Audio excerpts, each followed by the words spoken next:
पहले आप हमारे चैनल को सब्सक्राइब करके बेल आइकन को जरूर दबाएं।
राम रतन धन पायो जी मैंने राम को समरण मात्र थी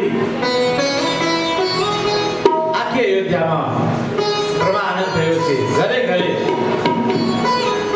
भगवान राम નું સ્મરણ થાય છે કીર્તન થાય છે અને આજે ગુરુ વશિષ્ઠ અને અનેક બ્રાહ્મણોને બોલાવી વિદ્વાન બ્રાહ્મણોને બોલાવી સંતોને બોલાવી અને નામકરણ સંસ્કાર દ્વારા મહારાજ દશરથજીએ ખૂબ દાન આપ્યું જ્યારે જ્યારે આવા નામકરણ સંસ્કાર થાય છે ત્યારે ત્યારે ભગવાન રામ ના નિમિત્તે મહારાજ દશરથજી ખૂબ દાન આપે છે આપણા બાળક માટે જ્યારે જ્યારે સંસ્કાર 16 સંસ્કાર કરવામાં આવે એમાં 2-4 સંસ્કાર કરી અને અત્યારે બર્થડે મનાવે એવું નહીં મનાવવાનું પણ હનુમાન ચાલીસા કરવાના સત્યનારાયણ ભગવાનની કથા રાખવાની નાનકડો યજ્ઞ રાખવાનો તો બરાબર આ પેલી આપણામાં દીપ પ્રગટ કરવાનો સમય છે આ તમે બુજાવો મારો બધે તાળીઓ વગાડી કેમ કે માણસને અંધારામાં ગમે છે પ્રકાશ તરફ જાઓ અને પ્રકાશ જ આપણને સુખ આપે છે આવડું મોટું લાવે એમાં અગરબત્તીઓ મૂકે ગણપતિ મૂકે શું લાવો કેક લાવો नहीं हमारी भारतीय संस्कृति नहीं ये स्वीकार नहीं करती है अच्छी मिठाई बनाओ बढ़िया लड्डू बनाओ मगज का लड्डू बनाओ काजू बादाम का लड्डू बनाओ अरे जो भगवान को अच्छा अच्छा पकवान खिलाते हैं वो कभी दुखी नहीं होता है ब्राह्मण साधु संत हमारे गुरु महाराज बोलते थे बोले जो ब्राह्मण और संतों को जो अच्छी अच्छी वस्तु खिलाता है उसके ऊपर भगवान बहुत प्रसन्न हो जाते हैं कितने प्रसन्न होते हैं सब कुछ अपने पर निशान करते हैं ऐसे महाराज दशरथ जी ने पूरा नगर को आज नोता भेजा है और खूब चकाचक लाया गया है वस्तु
નાની ઉંમરથી ભગવાન એટલા બધા ક્યારે રડવાનું નહીં, બહુ તોફાન કરવાનું નહીં, એટલા ડાયા હતા. ગુરુ વશિષ્ઠ નામકરણ સંસ્કાર કરીને ઘરે ગયા છે. આખી અયોધ્યામાં પરમાનંદ પ્રવર્તાનું છે. અયોધ્યાનું કોણ વર્ણન કરી શકે? અયોધ્યામાં ભગવાન રામ 4 પગે ચાલતા શીખ્યા છે. માં કૌશલ્યા સુંદર ધનુષ બાણ તૈયાર કરી ભગવાનને સુગંધિત જળથી સ્નાન કરાવે છે. ભગવાનને સુંદર ચંદનનો લેપ કરે છે. સુંદર ભગવાનને પીતાંબર પહેરાવી અને મહારાણી કૌશલ્યા ભગવાનને પારણામાં પઢાડી. હવે બોલે આખો દિવસથી 4 પગે ચાલી થાકી ગયો છે, એટલે હું ભગવાનની પૂજા કરું. હાથે પગે ચાલે બાળક, પછી ચાલતા શીખતા, અત્યારે તો ડાયરેક્ટ ચાલતા શીખી જાય પણ પહેલા 1 વર્ષ પછી 2 પગે ચાલતા. આ રીતે ભગવાન રામ દિવાલોને પકડી અને ચાલવા લાગ્યા છે. એક બાર ગનગી અનવારે કરે સિંગાર બલના બોલાવે. શ્રી રામ જય રામ જય જય રામ, શ્રી રામ જય રામ જય જય રામ. એક બાર ગનગી અનવારે કરે બોલાવે.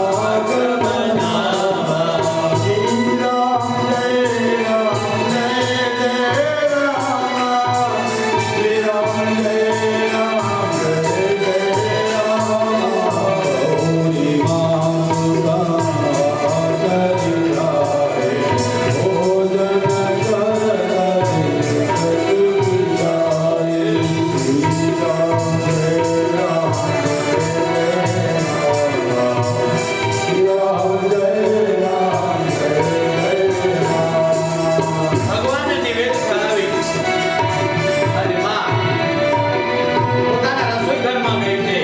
ભગવાને વિચાર કર્યો કે મને બોલાવે છે, એટલે ભગવાને ખીર બહુ વાલી. એટલે આજે અમારે પણ સંતોમાં દૂધપાક બહુ બનાવવામાં આવે. ભગવાને દૂધપાક અને ખીર બહુ વાલી હતી. ભગવાન રાઘવેન્દ્ર સરકારને 2 જગ્યાએ જોઈ, यहाँ वहाँ बालक दो पति ब्रह्म और के આ વિશેષ હા પ્રવિત થઈ ગયા છે કે પૂજા ઘરમાં પણ ભગવાન બાલક રામ જમે છે અને પારણામાં ભગવાન રામ સુતા છે. તો મારી મતિ ભ્રમ થઈ ગઈ છે કે હું સપનું જોઉં છું, શું થયું? ત્યાં ભગવાન રામે ચતુર્ભુજના દર્શન કરાવ્યા છે. બોલે ચતુર્ભુજ નારાયણ ભગવાન કી જય. 2 વખત મહારાણી કૌશલ્યાને ચતુર્ભુજના દર્શન થયા છે. આપણે શરૂઆતમાં કથા સાંભળી કે મનુ શત્રુપાએ આશીર્વાદ લીધેલા કે જ્યારે હું તમને ભૂલી જાઉં ત્યારે મને તમને યાદ અપાવજો. બાલ લીલામાં મા કૌશલ્યા એટલા બધા મગ્ન થઈ ગયા હતા એટલે ભગવાને અને ચતુર્ભુજના દર્શન કરાવ્યા છે. મા કૌશલ્યા ભગવાનની પ્રાર્થના કરે છે. એકી માયા સબ વિધિકા અતિ સવિત જોએ કરનારી. રામ જય રામ જય જય રામ, શ્રી રામ જય રામ જય જય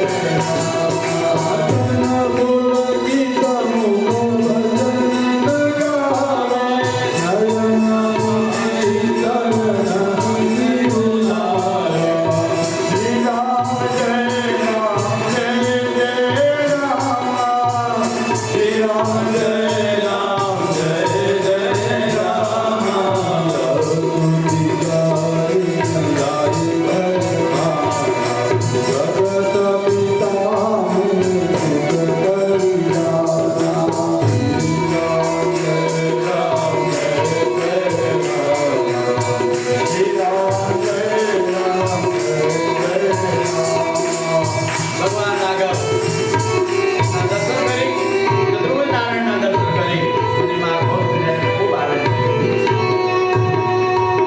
માએ પ્રાર્થના કરી ભગવાન ફરીથી પોતાની માયાનો પડદો લગાડી દે છે મા બધું ભૂલી જાય છે અને ફરીથી રામલલ્લાની સાથે પ્રેમ કરવા લાગે છે ભગવાન રામ ધીરે ધીરે દીવાલ પકડીને ચાલવા લાગ્યા છે મોટા મોટા તપસ્વીઓ જંગલોમાંથી તપ છોડી અને રામના દર્શન કરવા અને મનોમન કહેતા કે હે ઈશ્વર આપણે આ મહારાણી કૌશલ્યાની દીવાલ બનાવ્યા હોત તો પણ તમારો હાથ અમને સુખ થઈ જાઓ તમારું કલ્યાણ થઈ જાય આમાં કૌશલ્યા અને મહારાજ દશરથજી કેટલા ભાગ્યશાળી હશે કે એમને ત્યાં સાક્ષાત હરિ પ્રગટ થયા છે અનેક ઋષિ મુનિઓ આવી ભગવાનના દર્શન કરી અને પોતાના તપને જપને સફળતા માને છે ભગવાન રામ ધીરે ધીરે મોટા થયા છે યજ્ઞ પવિત્ર સંસ્કાર કરવામાં આવ્યો છે ગુરુ વશિષ્ઠને બોલાવ્યા છે આ ત્રીજો સંસ્કાર પેલો જન્મ સંસ્કાર પછી નામકરણ સંસ્કાર અને આ ત્રીજો જનોઈ સંસ્કાર ત્રણ વર્ણમાં જનોઈ સંસ્કાર કરવામાં આવે છે બ્રાહ્મણ ક્ષત્રિય અને વૈશ્ય આ ત્રણ બ્રાહ્મણ જનોઈનું મહાત્મ્ય બહુ છે જનોઈ ધારણ કરો એટલે ફરજિયાત તમારે નિયમમાં રહેવું પડે બ્રાહ્મણને ત્રિકાળ સંધ્યાનું કહ્યું છે ક્ષત્રિયને 2 વખત સંધ્યા કરવાનું અને શૂદ્રને વૈશ્યને 1 વખત અને શૂદ્રને ભગવાન રામનું સ્મરણ કરવા માત્રથી એનું કલ્યાણ થાય પરધર્મ ભયાવહ બીજાનો ધર્મ ક્યારેય સ્વીકાર કરવો નહીં શાસ્ત્ર બતાવે છે પોતાના ધર્મ તમે ગમે તે કરો માતા પિતાની આજ્ઞાનું પાલન કરવું માતા પિતાની અવજ્ઞા કરવી નહીં ક્યારેય સુખી તો હોય તો પુરાણમાં કહ્યું છે કે જે માની સેવા કરે એને પૃથ્વીનું રાજ્ય મળે છે અને પિતાશ્રીની જે સેવા કરે છે એને સ્વર્ગનો ઇન્દ્ર બને છે માની સેવા કરવાથી પૃથ્વીનો રાજા બને છે આપની સેવા કરવાથી ઇન્દ્ર બને છે સાધુ બ્રાહ્મણ અને ગુરુની આજ્ઞાની પાલન કરવાથી ત્રણેય લોકોની સુલભ થાય છે પણ કેટલું કઠણ છે આજ્ઞા પાલવી ભગવાન રામે આજ્ઞા પાલન કરી પિતાશ્રીની સેવાનો અર્થ છે કે એમની આજ્ઞાનું પાલન કરવું પગ દબાવે ક્યારે ગળું દબાવો એટલે હું હંમેશા કહું છું સમીપ સતાપ છે જા જા મજા છે દૂર રહેવામાં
વચ્યા પંચવટી મજા છે દૂર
તરસી ગયા હતા કે ઓહો મારા ભગવાન જતા રહ્યા, વૈકુંઠ ખાલી થઈ ગયું. ગોકુળમાંથી ભગવાન કૃષ્ણ આવ્યા તો ગોકુળ ખાલી થઈ ગયું.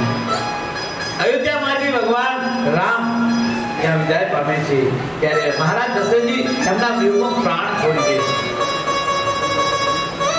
આખી અયોધ્યા 14 વર્ષ સુધી અન્ન જળ લીધું નથી. આનું નામ પ્રેમ.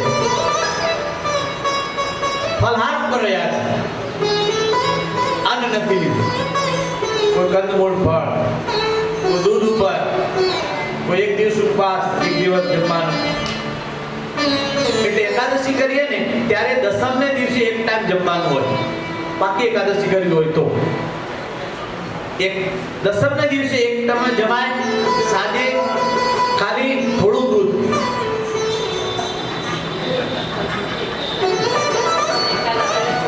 પછી આખો દિવસ દૂધ ઉપર રહેવું. ગાયનું દૂધ રાખવાનું. ગાય આપણે બધાને રાખવાની. ભગવાન રામે ગાયની સેવા ન કરી એટલે બીજા જન્મમાં ભગવાન કૃષ્ણ બન્યા અને 9 લાખ ગાયોની સેવા કરી.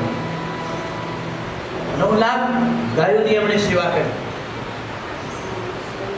અને આપણે એક નથી રાખી શકતા. થતું નથી. ભાવે છે, ગમે છે,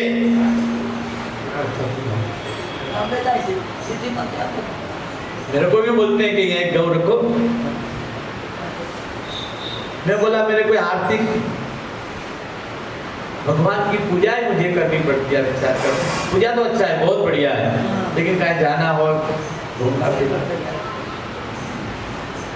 એટલે કહ્યું છે કે ભગવાનની સમીપ રહેવામાં જે આનંદ છે એ ક્યાંય આનંદ નથી. હકીકત છે ભગવાનની સાથે જે નાતો છે એ કોઈ દિવસ ભગવાનની સાથે તો અમર નાતો છે. એમ મહારાજ દશરથજી અને મહારાણી કૌશલ્યા બાળ લીલામાં મગ્ન થયા છે. યજ્ઞ પવિત્ર સંસ્કાર આવ્યો છે. યજ્ઞ બધાને ધારણ કરવા પડે અને યજ્ઞ પવિત્ર ધારણ કરવાથી એમના નિયમોનું પાલન કરવું. ગુરુ વશિષ્ઠને બોલાવવામાં આવે છે. આખી અયોધ્યા નગરીને ખબર પડી ગઈ છે કે રામને યોગ્ય પર સંસ્કાર કરવામાં આવે છે. 88,000 ઋષિ મુનિઓને બોલાવવામાં આવ્યા છે.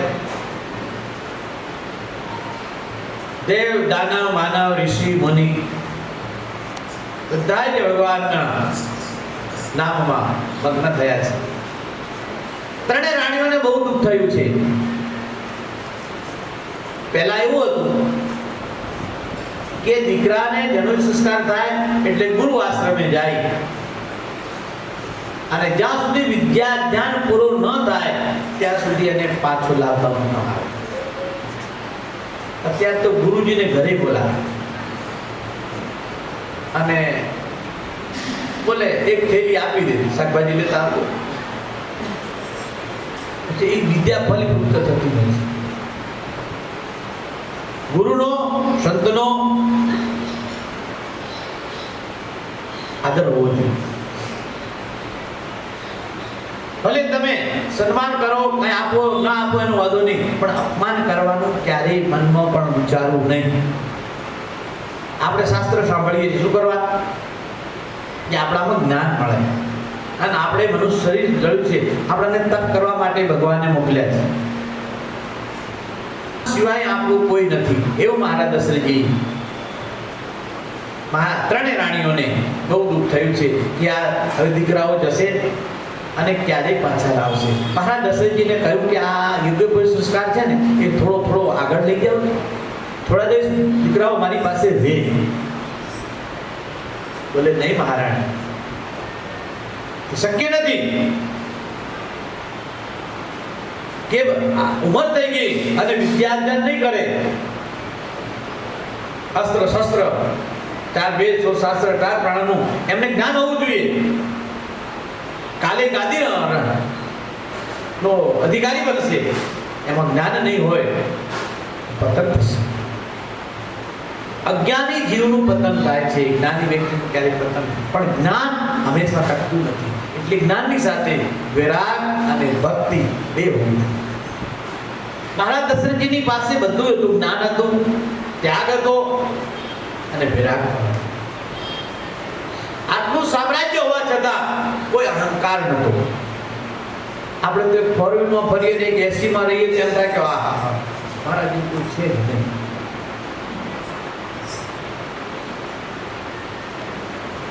અરે આ જગતનો એટલું ભરેલું છે, એટલું ભરેલું છે કે આખું જગત જ્યાં જુઓ ત્યાં એકથી એક ચડિયાતું છે. આપણે તપ કરશું તો આપણે બધું પામશું. એમ ગુરુ વશિષ્ઠને બોલાવવામાં આવે છે. સુંદર મોટો યજ્ઞ કરવામાં આવે છે. આ ત્રીજો સંસ્કારમાં બધાને બોલાવવામાં આવે છે. વેદ ધ્વનિ થવા લાગી છે અને સુંદર શાંતિ પાઠ થવા લાગ્યા છે. આપણે શાંતિથી કરીએ વાંધો નહીં. શાંતિ પાઠ.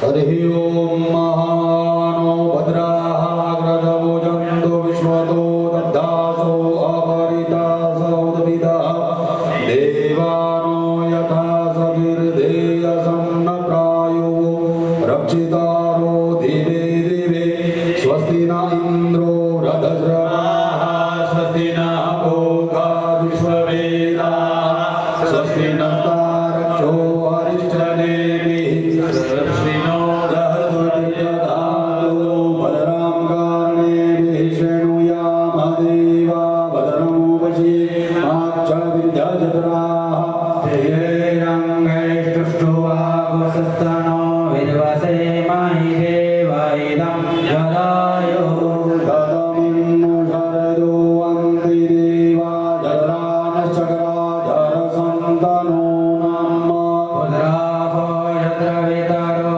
भवन्ति मानो मध्यारे तदा दुर्गन्धः अदितिर्योरदितिरन्तरिक्षमदितिर्माता सविता सपुत्रः तद्वै देवा अदितिर्बन्धजना अदितिर्जातमदितिर्जनद्वामा द्योः शान्तिरन्तरिक्षगो शान्तिः पृथ्वी शान्तिरापः शान्तिरो हृदयः शान्तिः मनोहृदयः शान्तिर्विश्वे देवाः शान्तिर्ब्रह्म शान्तिः सर्वगुः शान्तिः शान्तिरेव शान्तिः श्यामा शान्तिरेधि ततो यतः समीहसे ततो नो अभयं कुरु सन्नः गुरुरयाव्यो वयन्नः वसुव्यः पूर्वाणि देवस्सवितुर्दुरितानि पराशुभा तद्भद्रं तन्नः आशुवः ॐ शान्तिः शान्तिः शान्तिः सर्वार्थसुख शान्तिरभवतु વેદ ધ્વનિ થઈ છે, શાંતિ પાઠ થયા છે. મોટા મોટા વિદ્વાન બ્રાહ્મણોને બોલાવવામાં આવ્યા છે. ગુરુ વશિષ્ઠ આવે છે અને યજ્ઞ પવિત્રના સંસ્કાર કરે છે. ભગવાન રામને યજ્ઞ પવિત્ર ધારણ કરવામાં આવે છે અને ગાયત્રી મંત્ર એ સમયે સતયુગમાં, ત્રેતામાં, દ્વાપરમાં એને કાનમાં જ કહેવામાં આવતો ગાયત્રી મંત્ર, પણ અત્યારે માણસો જાહેર બોલવામાં આવે એટલે એની શક્તિ ઘટી ગઈ છે. એ જ મંત્ર દ્વારા માનસોયાએ અત્રિ ઋષિએ તપ કરી અને ભગવાનને નાના બાળકો બનાવેલા. પણ અત્યારે આપણે જાહેર ગાયત્રી મંત્રનો જાપ કરીએ છીએ એટલે એનું ફળ ઘટી ગયું છે. ફળ તો મળે જ છે ગમે તે રીતે ભગવાનના મંત્ર જાપ કરવાથી, પણ ઘટી ગયું છે. જે તમારે મળવું હોય એ ન મળે. એમ સુંદર ભગવાન રામને ગાયત્રી મંત્ર ઉપાસના કરવામાં આવી છે, યોગોપેત ધારણ કરવામાં આવી છે. બધા દેવતાઓએ ભગવાન રામ ઉપર પુષ્પની વૃષ્ટિ કરી છે, જે કાર કર્યો છે. બોલે રામચંદ્ર ભગવાન કી. મહારાણી કૈકેયી, સુમિત્રા અને કૌશલ્યાએ ત્રણેયને જે ભિક્ષા માંગવામાં આવે એ ભિક્ષા આપી છે.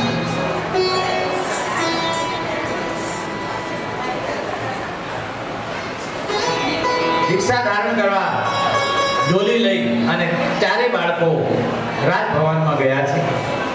મહારાણી આજે પહેલી વાર કે દીકરાઓ ભણવા જશે ભિક્ષા આપી છે અને ગુરુ વશિષ્ઠ ઊભા થઈ અને ચારે દીકરાઓને લઈ અને આશ્રમમાં આવે છે. ગુરુ ગૃહ પર ગઈ પટન રઘુરાયા અલ્પ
અને ગુરુ આશ્રમે જાય છે. થોડા જ સમયમાં 4 વેદ તો શાસ્ત્ર કાળ પ્રાણ અસ્ત્ર શસ્ત્ર વિદ્યા ભગવાન રામ કેમ કે જેને શ્વાસથી 4 વેદ તો શાસ્ત્ર કાળ પ્રાણની ઉદ્ગમન થયું હોય અને ભણવાની જરૂર નથી. પણ આપણાને એક માર્ગદર્શન આપ્યું છે કે જો ભગવાન જો મનુષ્ય શરીર ધારણ કરીને આવે તો એને પણ ગુરુ આશ્રમે જાય અને વિદ્યા જ્ઞાન કરવાની આવશ્યકતા હોય છે. તો આપણે પણ એમ ભગવાન રામે થોડા જ સમયમાં અલ્પકાળમાં વિદ્યા જ્ઞાન કર્યું. ભગવાન રામ મોટા થઈ ગયા છે. આ બાજુ સુનંદ આવે છે, રથ ભરી અને ગુરુ વશિષ્ઠને ખૂબ દાન આપે છે. 4 રાજકુમારોને વલ્કલ કરાવી. લોકો આશ્રમમાં રહેવાનું બહુ કઠણ હતું. પહેલા વલ્કલ ધારણ કરવામાં આવે, પથારીમાં નીચે તરફની જ પથારી પર સુવાનું આવે, જમવામાં સાદું મળે. એક ટાઈમ જમવાનું હોય, 2 ટાઈમ ફલાર હોય. બાળકમાં કેટલી ભૂખ લાગે, નાનો બાળક હોય ત્યારે એને વધારે ભૂખ લાગે. એમ ભગવાન રામે બધી તપસ્યા કરી છે. ગુરુ મહારાજને જ્યારે યજ્ઞ કરતા ત્યારે એમના માટે સમિધિ લઈ આવ્યા હતા, યજ્ઞને લેપી દેતા અને સવારે વહેલા ઉઠી અને ફૂલ મેણી લાવતા.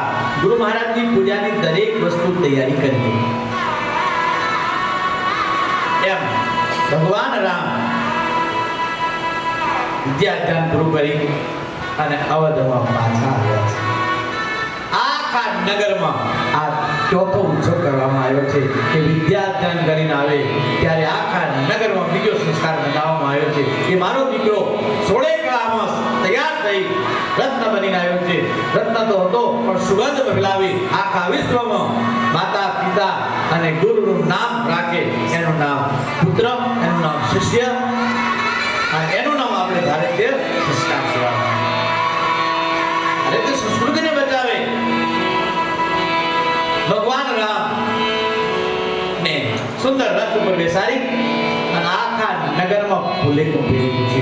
આખા નગરે ભગવાન રામને બહુ વધાવ્યા છે, ફૂલોથી વધાવ્યા છે. આખી નગરમાં પાલકી ફેરવી છે, જે તે કાર થયો છે. ભગવાન રામને વધાવ્યા છે. ત્રણેય મહારાણી કૌશલ્યા, કૈકેયી, સુમિત્રાએ ભગવાન રામ, લક્ષ્મણ અને શત્રુઘ્નને 4 દીકરાઓને પોતાના મહેલમાં પુત્રામણી કરી. આજે મારા દશરથજીનો આનંદ પાર નથી કે મારા 4 રત્ન રૂપી દીકરાઓ ઘણી ઘણી હોશિયાર થઈ અને મારે દ્વારે ગયા. મારા દશરથજી ખૂબ આનંદ પામ્યા છે. ભગવાન રામે માતા પિતા ને સાષ્ટાંગ દંડવત પ્રણામ કર્યા છે. અને જે દીકરો મા બાપને પ્રણામ કરે છે ને માતા પિતાનું એટલું બધું આમ હૃદય ગદગદિત થઈ જાય છે, એને અંતરથી આશીર્વાદ ના અપાય તો હાથ ઊંચા થઈ અને દીકરા ઉપર આશીર્વાદ વર્ષે છે. ભગવાન રામ ભણી ગણીને આવ્યા છતાંય સવારે વહેલા ઉઠે છે. આજકાલના દીકરાઓ ઉઠતા નથી. સવારે વહેલા ઉઠે છે, પ્રાતકાલ ઉઠી ગયા. કાલે ઉઠી ગે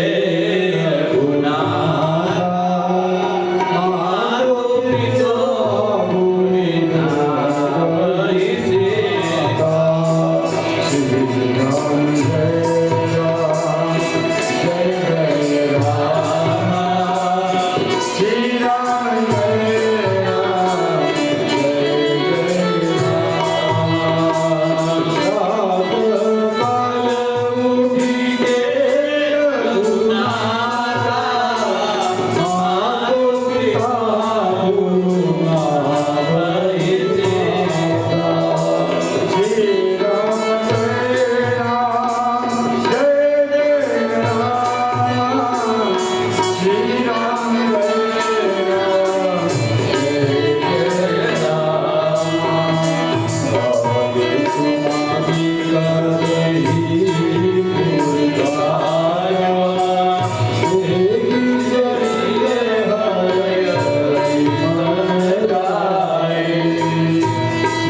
રામ જય રામ જય જય રામ શ્રી રામ જય રામ જય જય રામ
સુંદર બાલ લીલાઓ ગાઈ બાલ લીલાઓ ગાઈએ ને તો આખો એક મહિનો જીવી એટલી ભગવાનની લીલાઓ એટલી સુંદર છે ગાતા જાઓ સ્મરણ કરતા જાઓ ભગવાન રામની લીલાઓમાં એટલું બધું પ્રકાશ છે એટલી બધી શક્તિ છે કે જે દ્વારા એમની લીલાઓ સાંભળવા માત્રથી જીવનું કલ્યાણ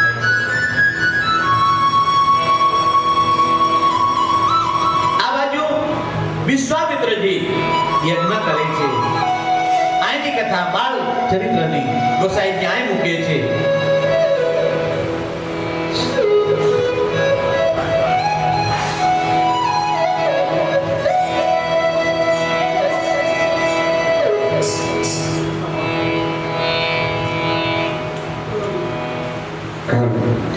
સુંદર ચરિત્ર આપણે બાલ લીલાઓ ગાઈ રહ્યા છીએ તાળી પાડીને રામ નામ બોલતો રે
अगर आपको ये वीडियो अच्छी लगी तो वीडियो को लाइक कीजिए और चैनल को सब्सक्राइब कर लीजिए।